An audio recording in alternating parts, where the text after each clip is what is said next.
Hello friends, स्वागत है आप सभी का अपने यूट्यूब चैनल ईडोपीडिया डिज़ायर में।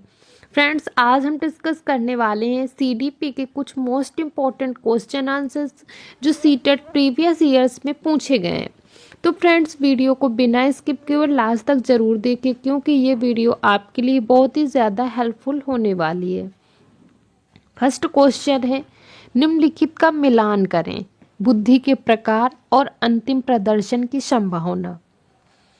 भाषाई भाषाई हो सकता है, भाषाई होगा विक्रेता। शारीरिक गति एथलेटिक्स। स्थानिक मूर्तिकार। इंट्रापर्सनल दार्शनिक। तो फ्रेंड्स, राइट आंसर है ऑप्शन नंबर फर्स्ट, ए का दूसरा, बी का चौथा, सी का पहला और डी का तीसरा। नेक्स्ट क्वेश्चन है, अभिकथन शाना अपने दिमाग में गढ़ती गणनाएं कर सकती है और एक बहुत ही संवेदनशील व्यक्ति है। कारण है, हार्वर्ड गार्डनर के अनुसार शाना के पास स्थानिक कौशल और अंतर व्यक्तिगत कौशल जैसी कई बुद्धिमत्ताएं हैं। तो फ्रेंड्स, इसका राइट आंसर है ऑप्शन नंबर फोर्थ, जो अभिकथन है ए है वो गलत है, लेकिन जो बी है वो सही है। कारण। नेक्स्ट क्वेश्चन है, फिलिप फ्लिन प्रभाव से आप क्या समझते हैं। ऑप्शन है, लोगों के सोचने और सीखने के तरीके अलग अलग होते हैं। पर्यावरण के साथ तालमेल बिठाने की क्षमता। बुद्धि मुख्य रूप से विरासत में मिली है। हर दशक में जनसंख्या का आईक्यू औसत आईक्यू बढ़ता है। फिलिन प्रभाव होता है कि हर दशक में जनसंख्या का आईक्यू बढ़ता है, औसत आईक्यू बढ़ता है। तो राइट आंसर है option number fourth. Next question है, बहुबुद्धि का सिद्धांत निम्नलिखित में से किस कथन का समर्थन नहीं करता है। हमें गलत वाला बताना है जो बहुबुद्धि सिद्धांत का समर्थन नहीं करता है। ऑप्शन दिए गए हैं, सीखने का मूल्यांकन विभिन्न माध्यमों से किया जा सकता है। बुद्धिमत्ता किसी व्यक्ति द्वारा समस्याओं को हल करने के लिए उपयोग किए जाने वाले प्रसंस्करण कार्यों को एक विशिष्ट समूह है। भावनात्मक बुद्धिमत्ता का आईक्यू से कोई संबंध नहीं है। लोगों के सीखने के तरीके अलग होते हैं। तो फ्रेंड्स, बहुबुद्धि सिद्धांत का समर्थन नहीं करता है ऑप्शन नंबर थर्ड, भावनात्मक बुद्धिमत्ता का आईक्यू से कोई संबंध नहीं है। नेक्स्ट क्वेश्चन है,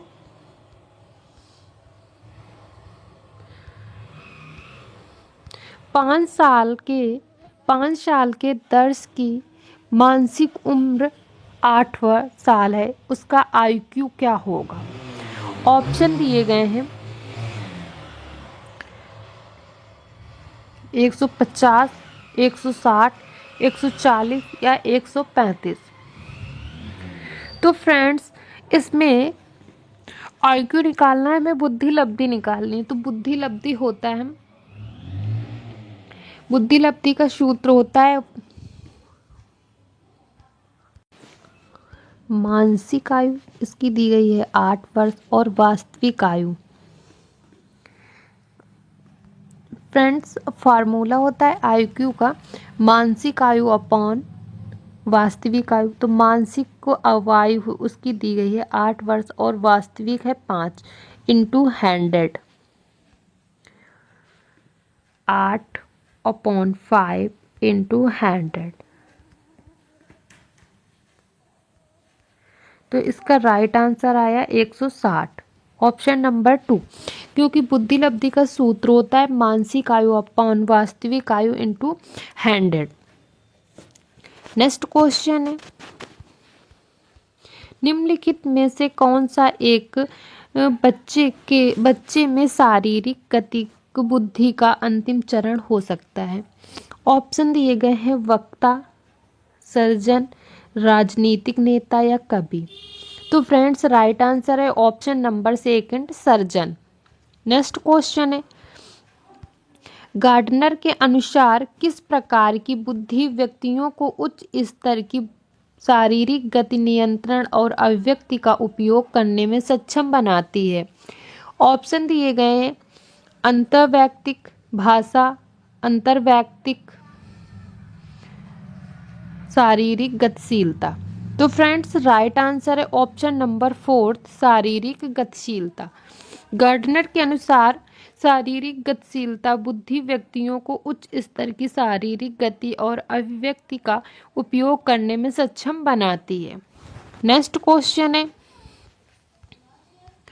यदि बच्चे की कालानुक्रमिक आयु 60 महीने है और उसकी मानसिक आयु 66 वर्ष है तो उसका आईक्यू क्या होगा? तो फ्रेंड्स हमें बुद्धि लब्धि निकालनी है। फार्मूला वही लगेगा मानसिक आयु अपॉन वास्तविक आयु इंटू 100। तो फ्रेंड्स उसकी आईक्यू होगी 11। राइट आंसर है ऑप्शन नंबर 3, क्योंकि मानसिक आयु दी गई है 66 वर्ष और उसकी जो वास्तविक आयु है वो दी गई नहीं मानसिक आयु 66 वर्ष दी गई हुई 60 वर्ष इंटू 100। ठीक है,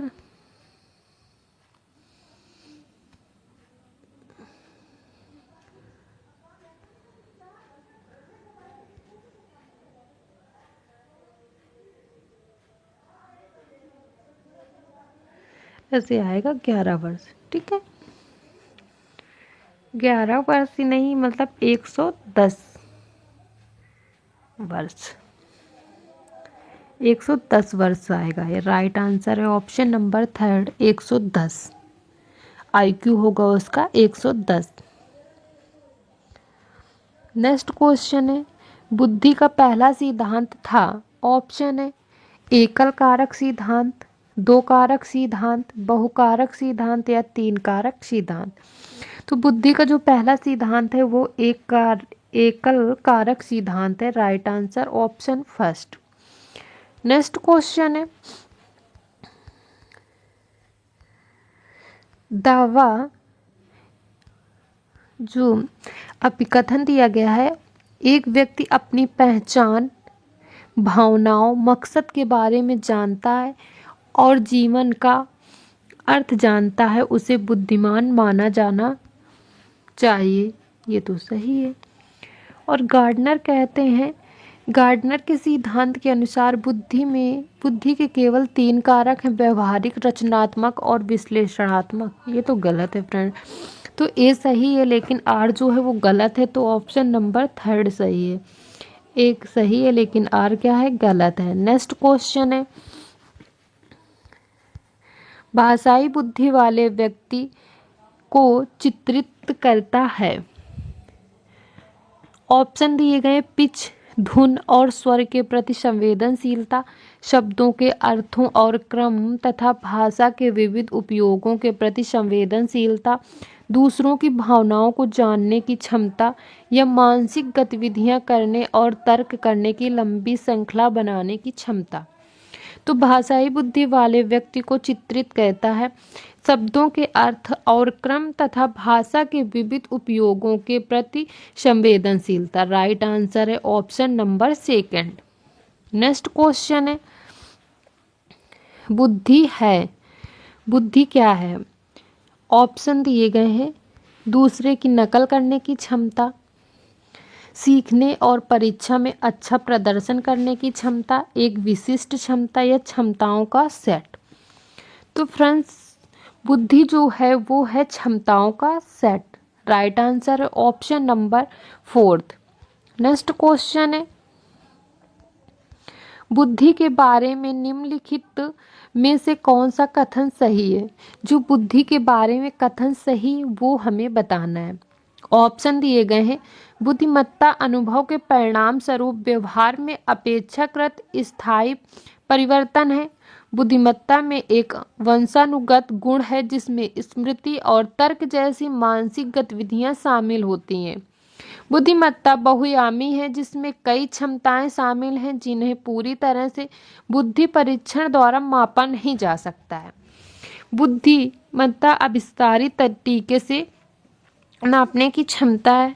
तो फ्रेंड्स इसका राइट आंसर जो हो वो है option number third.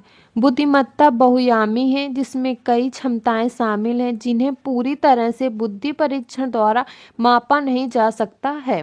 Right answer है option number third. Next question है, बुद्धि के प्रमुख सिद्धांत के संदर्भ में निम्नलिखित में मेल खाती हैं। स्पैरनमैन, समूह कारक, थर्नडाइक और मल्टीफैक्टर। तो ऑप्शन दिए गए हैं, अरे सिद्धांत हैं थ्रस्टन, स्पैरनमैन समूह कारक, थर्नडाइक मल्टीफैक्टर्स और थ्रस्टन मल्टीपल इंटेलिजेंस और गार्डनर द्विकारक। तो फ्रेंड्स जो स्पैरनमैन है उन्होंने द्विकारक सिद्धांत दिया है और थर्नडाइक ने मल्टी फैक्टर सिद्धांत, थ्रस्टन ने समूह कारक सिद्धांत और गार्डनर ने मल्टीपल इंटेलिजेंस। राइट आंसर है option number fourth. Next question है, हार्वर्ड गार्डनर के अनुसार एक दार्शनिक के पास प्रकार की बुद्धि होती है और एक मूर्तिकार